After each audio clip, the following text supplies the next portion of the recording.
AC voltage controller using triac and diac combination connected to R and RL load. Here is the circuit diagram. You can see the supply has to be connected to the MT2 terminal of the triac, and then MT1 terminal has to be connected to one end of the rheostat. Other end of the rheostat has to be connected back to the supply again, and this differential module we are not using, so directly this CRO we are connecting to the rheostat. CRO will be connected across the rheostat, and the firing pulse we have to connect from here. This is the positive and this is the negative. Positive we have to connect to the gate, negative to MT1. So this gate has to be connected to the gate of the triac, and MT1 has to be connected to this MT1. Now let us see the kit which we are going to use. This is the kit we are going to use. Here we can see the supply. This is the positive and this is the negative. This positive we have to connect according to our circuit diagram. Positive has to be connected to MT2. Then MT1 has to be connected. MT1 has to be connected to the rheostat one end. Other end of the rheostat again connected back to the negative of the supply. Now across the CRO, across the rheostat, CRO is connected, and also across this to measure the voltage, this multimeter has to be connected. Now the multimeter again across the same terminal.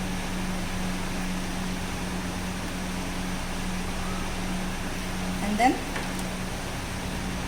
gate pulse to this gate of the triac,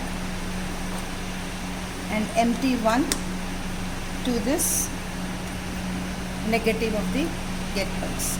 And here is the knob to control the firing pulse. So now our complete circuit is done. Now we have to switch on.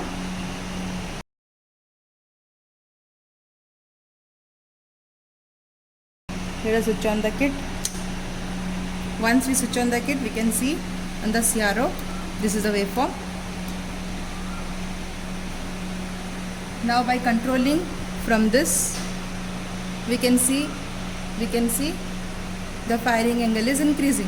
You can see this part is increasing, and I can increase full. Then if you want, you can decrease also. Now according to our aim, we need to verify the voltage. So we have to draw this table, and we need to fill this table. Here we have to write alpha, that is the firing angle, and this is the load voltage and the theoretical voltage. Load voltage will be measuring in the multimeter across the rheostat, and this is the theoretical value we need to find by using this formula, and we need to verify.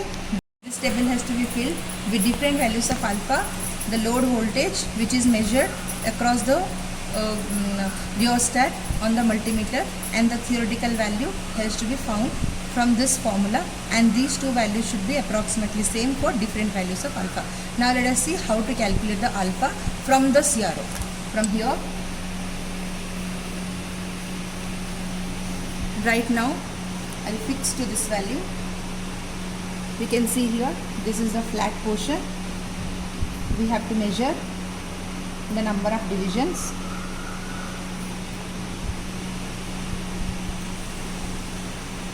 So first,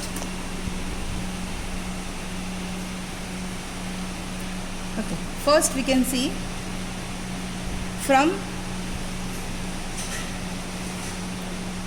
this value to this value. This is one cycle. So now for this one cycle, number of division we need to count. That is 1, 2, 3, 3.6.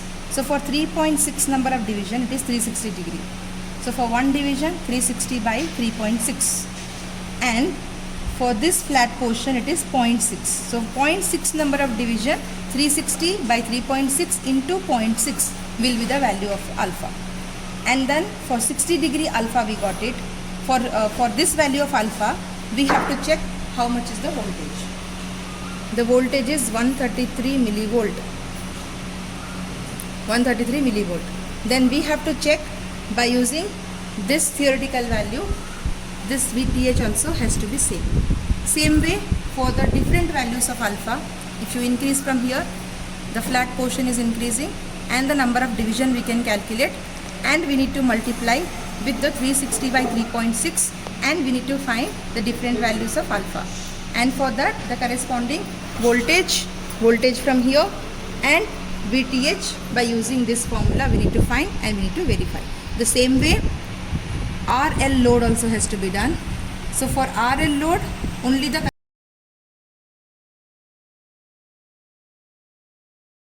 connection changes we have to do is this is the